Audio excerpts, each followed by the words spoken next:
first Sunday of each year, we always host a looking back, looking forward service with a number of our church family sharing testimonies of God's goodness and love. And we've decided not to share those stories on YouTube, as they are stories which are personal and relevant for our church family alone. I normally conclude the morning with an overview of the previous year and a focus on the year to come from the perspective of being Tamworth Elim's pastor. This year, very briefly, I'm reflecting on my years of pastoral ministry, most of which have been in Tamworth Elim Church. We read in the book of Acts that David served the purpose of God in his own generation. Indeed, he did. But forgive me for stating the obvious.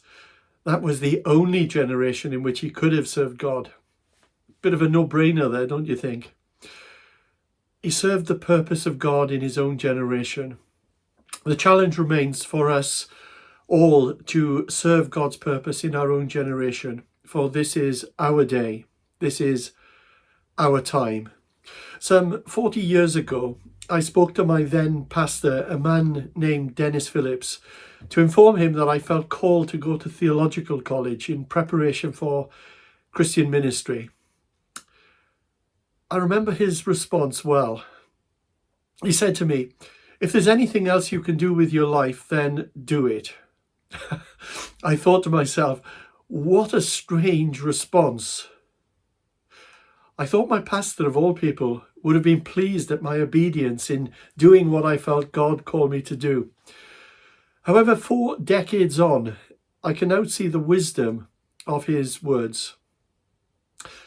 And if you are called to be a pastor, then nothing else will satisfy. Nothing else will hit the spot quite in the same way. If that is your heavenly vocation, then go for it. Your assurance of God's calling will enable you to keep your head above water on times of great challenge and on those days when you have no idea where your next sermon is coming from.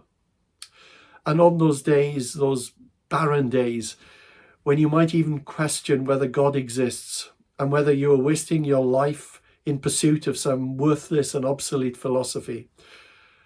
Yes, those days happen. If there is anything else you can do with your life, then do it. I've often thought about his words over the years. Serving the Lord in pastoral ministry, if that is your calling, is the most wonderful vocation. That said, the journey is littered with both moments of ecstatic joy and fulfillment and other moments of immense challenge. Looking back on 40 years, there have been times of hurt and times of joy, pain and delight, fulfillment and desperation. And as anyone who finds themselves in the public eye will tell you, the moment you raise your head above the parapet, you're going to get shot at. A pastor friend of mine posted on social media a piece entitled, "Pastoring is Weird." The post grabbed my attention, and whilst I don't necessarily agree with all he says, as someone who has served in the pastoral trenches for many years, that means I'm old, I do see some truth in his words. Let me tell you what he writes. "Pastoring is weird.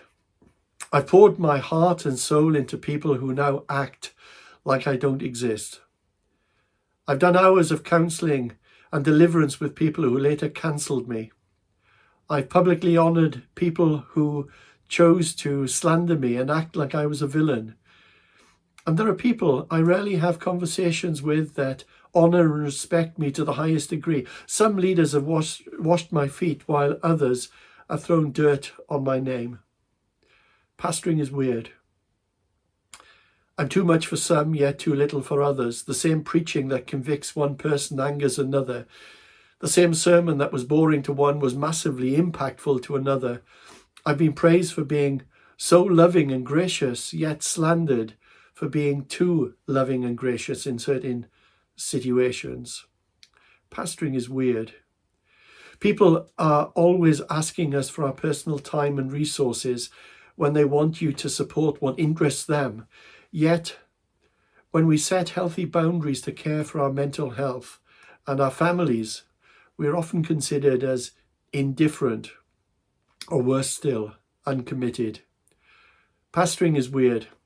Everything you say and do can and will be used against you by anyone who is disgruntled, annoyed, petty, or even just bored. Every mistake is broadcast as proof that you're unqualified. Yet victories seem less talked about because they're expected. Your personal life, hobbies, interests, friendships, relationships, ministry assignments, and family are under constant microscope and being monitored by people searching for faults and failures. Pastoring is weird. You give everything you have and somehow still feel like you didn't give enough. You never meet certain people's expectations. You didn't do enough according to someone's opinion. And there's always someone confident that they could do a better job. Yet all they do is criticize from the sidelines. Pastoring is weird. You try your best to protect the sheep from wolves, and somehow in the process you end up being accused of a wolf yourself. Sometimes other shepherds who don't even know you spread lies about you and your flock.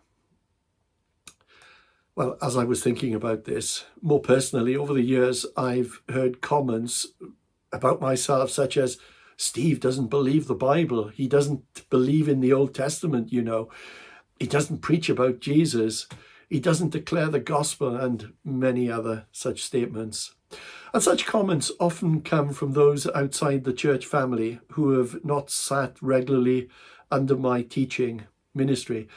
Occasionally they come from those within the church family whose mind is already made up to such an extent that they remain largely unteachable. I take comfort that those who know me best will know that those accusations are misrepresentation. It was Rick Warren who said, "You cannot control the lies that people may speak about you, but you can control the truth. Live so that people have to make stuff up in order to accuse you." And that's what I've sought to do. Well, coming back to this Facebook post my friend put up, he says that pastoring is weird, yet there is so much fulfillment in precious moments. The feeling that you get when someone gives their life to Christ is beautiful. When you marry a couple who met at your church, bring restoration to a broken family, or dedicate a child that mum and dad prayed hard for, it makes everything else worth it. When you're asked to be with someone in their last moments, when you're the first person they seek when they need hope, when healing comes, when deliverance comes, when breakthrough comes, when someone who thought they had no purpose in life gets discipled and preaches their first sermon, when the glory of the Lord fills the room and the congregation goes wild without restraint in his presence, nothing compares to this. Pastoring is weird. It's challenging, heartbreaking, and can be discouraging, but it's also fulfilling, inspiring, and awesomely life-changing. I don't have to do this. I get to do this. Pastoring is not for the faint heart. It can be brutal. It can also be beautiful. Pastoring is weird, but I guess I'm weird too. Well, my friend concludes with a request to pray for your pastors and leaders, for statistics show that 20% of all pastors battle depression. Well, I'm actually surprised it's that low. And 85% of young pastors who enter ministry will leave ministry within the first 5 years. Being a pastor is not stressful, says Duncan, aged 22. Today is Julie's and my 33rd looking back, looking forward. I don't think our church had such a service before our time, although I'm sure somebody will correct me if I'm wrong. Julie and I were not sure whether we should come to Tamworth at all, but it was the only door that appeared to be opening for us, so we naturally assumed that Tamworth would be a short-term stopgap for us and for the church. And over the years, that same church, Tamworth Elim, has become much more than a congregation to us. It's become part of our extended family. And whilst many pastors speak of feelings of isolation, we've never felt that way, as we view ourselves as friends among friends. We thank God for the privilege of being here with you for over 3 decades and opening your hearts to us as a family. And one of the greatest gifts that you gave us right at the start was the freedom to be ourselves.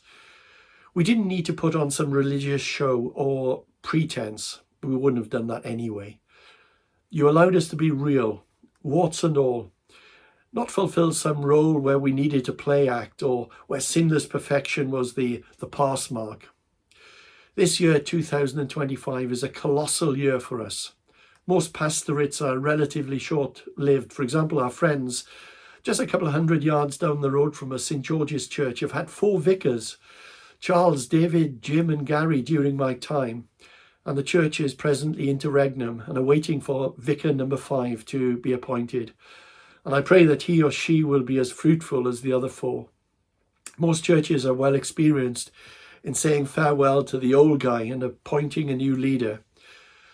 Well, due to the length of my pastorate, we are less experienced at this. So please pray for the right person, God's person, that they might be appointed sooner than later. Over the years, I've encouraged you on many occasions to live lives before an audience of one. Obviously, the Lord himself, whose views are infinitely more important than any other view.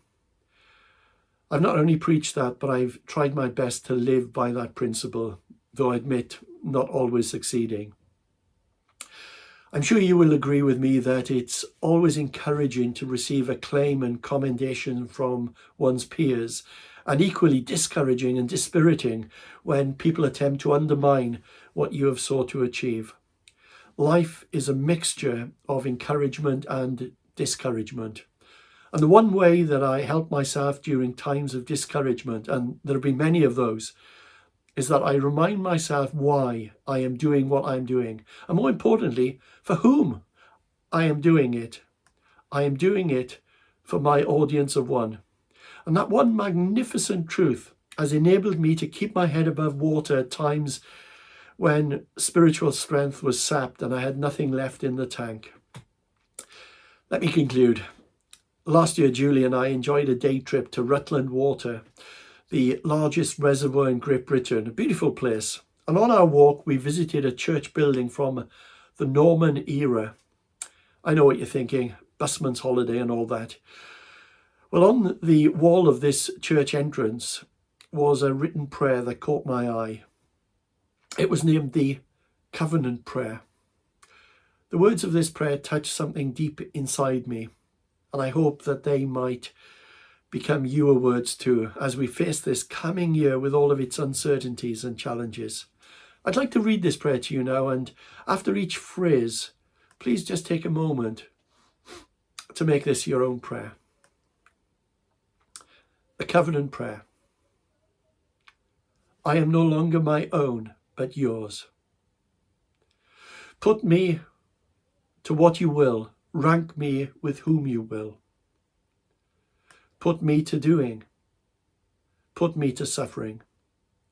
Let me be employed for you or laid aside for you, exalted for you or brought low for you. Let me be full, let me be empty. Let me have all things, let me have nothing. I freely and wholeheartedly yield all things to your pleasure and disposal. And now, glorious and blessed God, Father, Son, and Holy Spirit, you are mine, and I am yours. So be it, and the covenant made on earth, let it be ratified in heaven. Amen. Wishing you a happy and a spiritually fruitful 2025. God bless.